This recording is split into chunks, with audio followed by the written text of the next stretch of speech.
Decades after they broke onto the scene, the Beatles are still a huge part of our culture. So much so that a Red Deer dentist spent over $30,000 to buy a tooth belonging to John Lennon last November. But that is just the beginning of this story.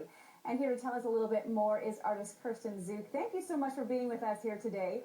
What did you think when your brother Michael bought that tooth? Well, actually, I had called him and I'd seen it was for auction and that had maybe been sold, so I emailed him about it, and he said, "Oh, I wanted to bid on that." So I found out later he got it, so I thought, right on your. I mean, I'm a longtime John Lennon fan, and I just thought it was kind of cool to for his collection and to keep John Lennon his spirit alive, you know. And a little piece of that will be alive in the sculpture that you have there beside us. Tell us a little bit about how there is a little piece of John Lennon in that sculpture.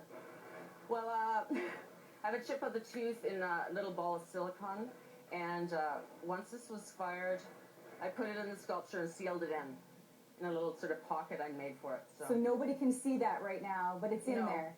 It's in there, and I will have an authenticity certificate to prove it, but yeah, it's in there. Was it hard for Michael to part with that part of that tooth?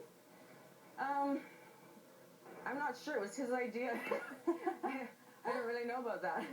And you say you're a big Beatles fan. Obviously, yeah. This means so much to you as an artist to have a piece of that DNA actually in one of your pieces. Oh yeah, I'm really thrilled because I've been doing Beatles, John Lennon, different music icons over the years. So John I've done many times before in various ways, but here I'm doing him in the early Beatle years, and I call this one Liverpool Mod, circa 1965, which is roughly the time period that, you know, this kind of look he had.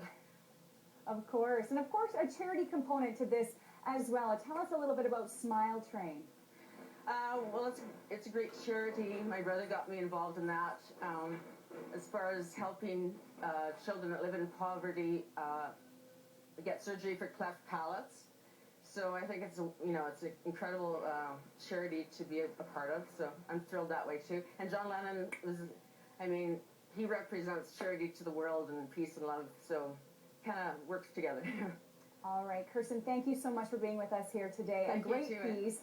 And of course, your gallery is open to the public. You can view Kirsten's sculpture and other works at 104 2185th Avenue. Donations are being accepted on behalf of Smile Train.